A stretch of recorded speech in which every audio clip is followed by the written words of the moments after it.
നമസ്കാരം, news prime മലയാളത്തിലേക്ക് സ്വാഗതം. പാർലമെന്റിന് സർവാധികാരമാണെന്നും ജുഡീഷ്യറിക്ക് പാർലമെന്റിനെ ചോദ്യം ചെയ്യാനുള്ള യാതൊരു അധികാരവുമില്ല എന്ന് പറഞ്ഞത് ഇന്ത്യയുടെ ഉപരാഷ്ട്രപതിയായിട്ടുള്ള ജഗദീപ് ധൻഖറാണ്. എന്നാൽ അതേ പാർലമെന്റ് എന്ന് പറയുന്നത് കേന്ദ്രമന്ത്രിസഭ മാത്രമല്ല, അതല്ലെങ്കിൽ ഭരണകക്ഷി അംഗങ്ങൾ മാത്രമല്ല, BJPയുടെ ഏതാനും ചില MP-മാർ മാത്രമല്ല.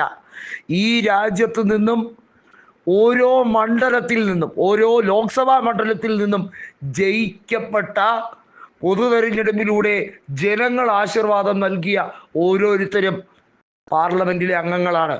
രാജ്യസഭാ അംഗങ്ങളുണ്ട്, ലോക്സഭാ അംഗങ്ങളുണ്ട്. നേരിട്ട് ജനങ്ങളുടെ വോട്ട് നേടി ജയിച്ച ലോക്സഭാ അംഗങ്ങൾ ഇന്ത്യ മുന്നണിക്ക് 234 അംഗങ്ങളാണ്. കോൺഗ്രസിന് അത് 100-ൽ കൂടുതലുണ്ട്.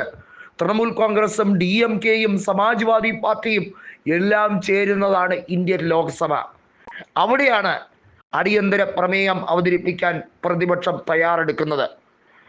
ഇന്ത്യയിൽ സർക്കാർ നടത്തിയിട്ടുള്ള നീക്കങ്ങൾ, അതായത് ഭീകരതയെ ചെറുത്തു തോൽപ്പിക്കാൻ നരേന്ദ്രമോദി അധികാരത്തിൽ വന്നതിന് ശേഷം 2014 ശേഷം ഓരോ ഭീകരാക്രമണ സംഭവങ്ങളിലും രാഷ്ട്രീയവൽക്കരണം മാത്രമാണ് ഇന്ത്യയിൽ ഇവിടെ BJP നടത്തിയിട്ടുള്ളത്. അതല്ലാതെ കൃത്യമായൊരു തിരിച്ചടി നൽകിയിട്ടുണ്ട് എന്ന് വ്യക്തമായി പറയാൻ കഴിയുന്നില്ല. 9 ഭീകര ക്യാമ്പുകൾ തകർത്തു എന്നാണ് കേന്ദ്ര സർക്കാർ അവകാശപ്പെടുന്നത്. അതുമാത്രമല്ല, കേന്ദ്ര സർക്കാരിന് വേണ്ടി വിക്രം മിസ്രിയും കേണൽ സോഫിയ ഖുറേഷിയും വ്യോമിക സിംഗും കൃത്യമായി സംയുക്തമായ വാർത്താ സമ്മേളനം നടത്തി. അവർക്ക് കൃത്യമായി നിർദ്ദേശം കൊടുക്കുന്നത് ആരാണ്? കൃത്യമായും കേന്ദ്ര സർക്കാരിൻ്റെ എല്ലാ സംവിധാനങ്ങളും എല്ലാ നിർദ്ദേശങ്ങളും അവർ പാലിക്കേണ്ടതായുണ്ട്. എന്നാൽ രാഷ്ട്രപതി എന്നൊരു വ്യക്തിയുണ്ട്. അത് വെറും ഒരു റബ്ബർ സ്റ്റാമ്പ് അല്ല.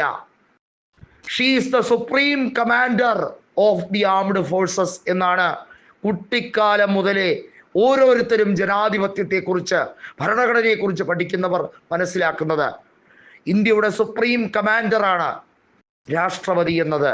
പ്രധാനമന്ത്രിയേക്കാൾ അധികാരമുള്ള ചില സംഗതികൾ രാഷ്ട്രപതിയുടെ കൈവശം ഉണ്ട്. ഇപ്പോഴും ഇന്ത്യൻ ജുഡീഷ്യറിക്കുണ്ട് പരമാധികാരം, ഇന്ത്യൻ രാഷ്ട്രപതിക്കുണ്ട് ചില കാര്യങ്ങളിലെ പരമാധികാരം. അത് കൃത്യമായി ഭരണഘടനയെ അറിയുന്നവർക്ക് അത് കൃത്യമായി അറിയാം. അല്ലാത്തവർക്ക് അത് തിരിച്ചറിയാൻ വളരെ ബുദ്ധിമുട്ടേറിയ കാര്യമാണ്. ഇന്ത്യൻ രാഷ്ട്രപതിക്ക് ചോദിക്കാൻ അധികാരമുണ്ട് പ്രധാനമന്ത്രിയോട് ബ്രീഫിംഗ്, അതായത് ഓരോ ദിവസം ഇത്ര ഡ്രോണുകൾ അങ്ങോട്ടേക്ക് തൊടുത്തു വിട്ടു എന്നുള്ളതല്ല. കൃത്യമായി അതിർത്തിയിൽ വീണ്ടും വീണ്ടും വെടിനിർത്തൽ കരാർ ലംഘിച്ചുകൊണ്ട് പാകിസ്ഥാൻ പ്രകോപനമുണ്ടാക്കുമ്പോൾ, ബലൂചിസ്ഥാൻ ആർമി, അവരുടെ ലിബറേഷൻ ആർമി ഇന്റേണൽ കോൺഫ്ലിക്റ്റ് നടത്തിക്കൊണ്ടിരിക്കുമ്പോൾ പാകിസ്ഥാൻ ശരിക്കും തകർന്നുകൊണ്ടിരിക്കുകയാണ്. ഈ ഒരു ഘട്ടത്തിൽ ആരുടെ സമ്മർദ്ദത്തിന് വഴങ്ങിയാണ് വെടിനിർത്തൽ നടത്തിയത് എന്ന് വേണമെങ്കിൽ രാഷ്ട്രപതിക്ക് ചോദിക്കാം. ഇന്ത്യയിൽ പാർലമെന്റ് കൂടുകയാണെങ്കിൽ പ്രതിപക്ഷ നേതാവിനത് ചോദിക്കാം. ഒരു ഉത്തരവും കൃത്യമായി പറയാൻ കഴിയില്ല.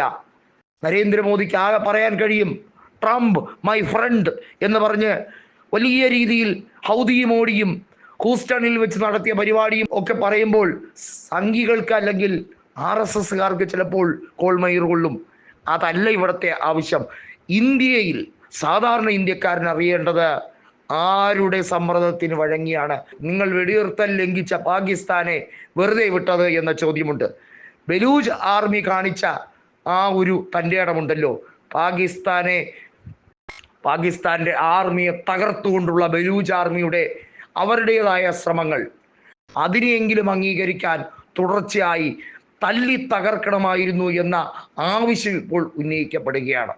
വെറുതെ കുറച്ച് യുദ്ധ പ്രവർത്തനം മാത്രം നടത്തി അത് ബീഹാർ ഇലക്ഷന് വേണ്ടി ഉപയോഗിക്കാൻ വേണ്ടിയുള്ള ശ്രമമാണോ? ബീഹാർ തെരഞ്ഞെടുപ്പിൽ ഞങ്ങൾ അത് ചെയ്തു ഇത് ചെയ്തു എന്ന് പറഞ്ഞ് പണ്ട് എങ്ങനെയാണോ പുൽവാമ ഭീകരാക്രമണം നടന്ന് അതിൻ്റെ പേരിൽ രാഷ്ട്രീയപരമായി വോട്ട് പിടിച്ചത്, അവിടെ മരണപ്പെട്ട വ്യക്തികൾക്ക് കൊടുക്കുന്ന വോട്ടായിരിക്കും ഞങ്ങൾക്ക് ചെയ്താൽ എന്നൊക്കെ പറയുന്ന പിറ്റി പൊളിറ്റിക്സ് കളിക്കാനാണോ ശ്രമം? ഇത് കൃത്യമായും രാഷ്ട്രപതിയും അതുപോലെ തന്നെ ഇന്ത്യൻ പാർലമെന്റും ചോദിക്കേണ്ടതാണ് എന്ന് വ്യക്തമായി കഴിഞ്ഞിരിക്കുകയാണ്.